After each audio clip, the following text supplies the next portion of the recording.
Posso? Então, pessoal, essa aqui é a igreja Santa Rita de Cássia. Ela foi construída em 1722. E essa igreja, ela foi construída pelos partos libertos da época, pelos negros que tinham suas alforrias. Era permitido entrar negros pardos e dos índios. E ao lado dessa capela é o antigo cemitério de Gavetas, que foi construído em 1848, que é o primeiro cemitério a ser construído no nosso país, ou deles. E aquele prédio ao lado de Rua das Rosas é o antigo quartel-general da Patitiba, onde ficavam soldados portugueses da época. Na década de 50, Nové se transformou em cadeia da cidade.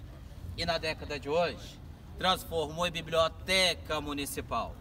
Esse prédio do meu lado esquerdo, que já foi reformado, é o antigo mercado negreiro, onde ficavam os escravos e o ouro. Por isso nós temos aquele símbolo navio negreiro na parede. E as telhas eram formadas nas coxas das escravas, que tinham suas coxas mais grossas. Por isso que as telhas ficam codificadas uma em cima das outras e não se acasalam direito. E esse prédio patentes vermelho de porta amarela é o segundo mercado negreiro. Ali era vendido o açúcar e o café. E ao lado, naquela rua estreita, nós temos a Rua do Fogo. Ali antigamente moravam as mulheres, aliás, da época, as mulheres da vida. E na primavera, uma das ruas mais bonitas do centro histórico de Paraty, até hoje. E o mercado negreiro, ele não ia até lá embaixo.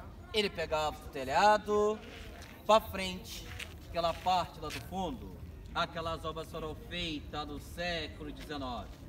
E essas pela atrás das casas e das molduras das igrejas vieram de Portugal, fazendo lastros navios negreiros para a travessia de Portugal até chegar ao Brasil. Porque naquela época, quando o ouro vinha pela estrada real de Ouro Preto, e Paraty fosse os primeiros cais mais importantes do Brasil, quando o Rio de Janeiro era a capital, o ouro não tinha valor comercial no nosso país. Era levado para fora. E as pedras chegavam rumbo desse que nem as que eu estou em cima, depois era lapidada pela mão dos escravos, ficava da tal forma como só as molduras das igrejas. Que nem essa fonte do meu lado direito, que era o ponto de encontro dos escravos. Eles pegavam água nessa fonte para fazer distribuição de água nas casas.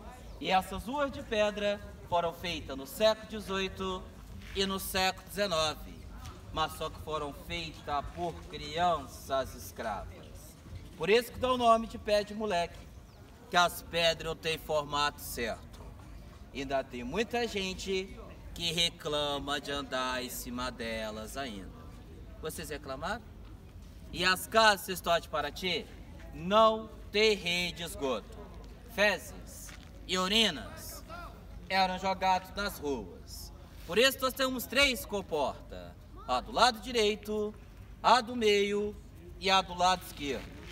Conforme o nível do mar vai subindo, e aqui onde nós estamos era a praia, que o nível certo da cidade é do primeiro degrau da igreja, a maré do mar entrava nas ruas, fazia toda a limpeza de fezes e urinas e levava lá para o mar, até hoje.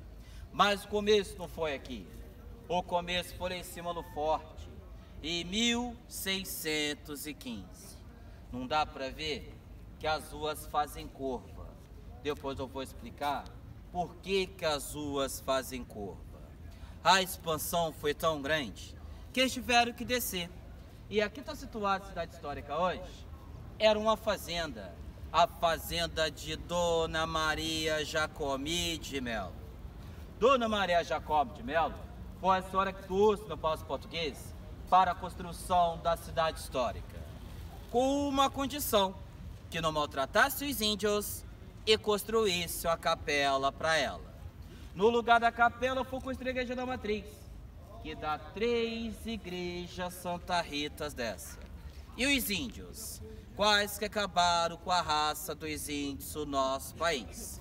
E aqui minha pessoa, o Anderson, a primeira estátua viva do escravo no Brasil, que é inédito.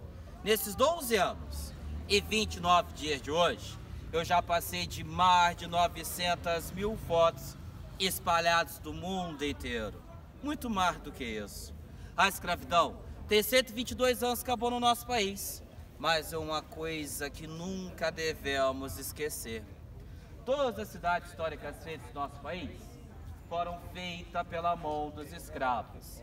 Eu não sou como estou representando a cultura afro-brasileira existente no nosso país, como estou representando a do mundo inteiro. Enfim, nada acabou por aqui, porque quando tiver amor e respeito pela cultura afro-brasileira existente no nosso país, como no mundo inteiro, eu vou lutar até o fim. Acabou.